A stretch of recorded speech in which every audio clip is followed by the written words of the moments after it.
A very good evening to everyone. So, welcome to our day two. We had 15 speakers from across the world talking to us, giving us wonderful insights.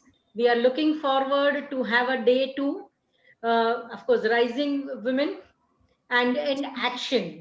We have the fifth panelist with us is Dr. Hina Ranj.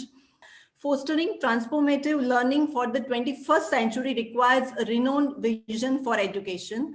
So, what, in your view, could redefine the roles and practices of all educators across the world that could curb intolerance, indifference, and ignorance? I would like you to share from your vast experience in this field. Yes, over to you, ma'am. Thank you, Hiral, for the wonderful question. And namaskar. Privileged to share this wiki platform. In fact, the term soul sister, I'm in love with that particular concept of soul sisters across the globe. Harbinji, I was listening to her yesterday, very passionate and straight from the heart. And Vaishali ji, of course, I'm in love with her for the kind of social influencer that she is and the kind of platform that have been created. So wonderful. And Hiral, an insightful question indeed.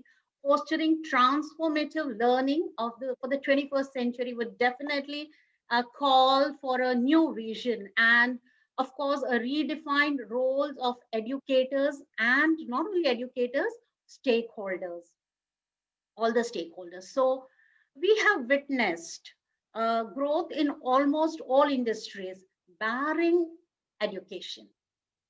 The question that glared in our face was, will schools ever change? 2019 pandemic turned the tables overnight. The scenario has already changed. The ball has been set rolling. Earlier, when we used to talk of change, perhaps what actually had changed from blackboard to green board to whiteboard, and maybe perhaps we just replaced chalk with our markers. So that was not sufficient. What the actual transformation set in when the education fraternity were left with no choice but to transform. And pandemic brought in the disruption, which is very important, is must for any growth to happen. So that disruption, and with the technology taking giant strides in the field of education, $1 million question was that, will technology replace teachers? And the answer, of course, not, but surely teachers without the knowledge of technology will be replaced. So what has to change? What has to change? Our approach has to change. First and the foremost, the renewed vision of education is making education relevant, flexible, and affordable. And this has become possible thanks to the technological advancement, and it was expedited because of COVID crisis. Second is that we need to promote a participatory model of curriculum. Treat teachers as partners in curricular design rather than simply, as delivery technicians. This is very important that teachers should be the decision maker. It should not be from top to bottom. It should be from bottom to top. Educators have to grasp technology. Now you just look at our Solapur teacher who received the best teachers award, used QR codes. So one has to be creative, out of the box thinker, and mobilize resources, perhaps maybe enroll parents in the process of education. And third, very important, is that revisit the monitoring and measuring educational outcomes. What does that mean? Is that broader conception of purpose of education and focus on improving inputs like teachers training or improvement of teaching material rather than simply monitoring the outputs, that is teach a doctor or an engineer. And finally, very important is approaches that foster social and emotional learning that matter.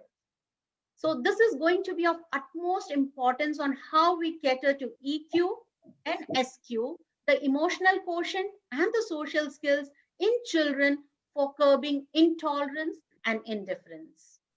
And there is where we need to bring in design thinking into the classroom. It's very close to my heart, and I speak a lot. I mean, speak hours on design thinking, of course, but in 3 minutes time, I would just say that empathize, defining. So empathy has to be an important factor, defining, ideating. Let children solve their own problems. Helicopter parenting has to stop, and prototyping and testing. So finally, what all we need to do is avoid segregation and promote diversity in schools, develop and use culturally relevant curricula and culturally responsive pedagogies, which our new education policy, national education policy talks about. If implemented well, it is going to be miraculous. So, and provide bilingual and multilingual education. That is important. Encourage diversity in the education. Workforce, not only but workforce, so dealing degrees with education and better prepare the education workforce for tolerance, diversity and inclusion. And finally, provide a safe environment for discussing controversial issues and provide education perhaps for religious beliefs in a balanced and human right framework, and promote a whole school approach and engage with wider group of stakeholders. So promote home-school partnership. Thank you all so much. And thank you. I love this platform for the simple reason I follow Rajsi and I follow Vaishali ji and everywhere for the simple reasons that they work so much for empowerment and have taken the platform from uski sari meri sari se safed kaise and kind of kyunki saas bhi kabhi bahut, just beautiful soul sisters and promoting each other. Thank you. God bless. Thank you so much. Thank you. I'm sorry I had to interrupt, but it was really insightful. Can't stop listening to you. I'm done. Thank you so much. Thank you, ma'am. Thank you. Over to you, Hiral. Thank you so much, ma'am. It was really indeed to listen you, and you are absolutely right.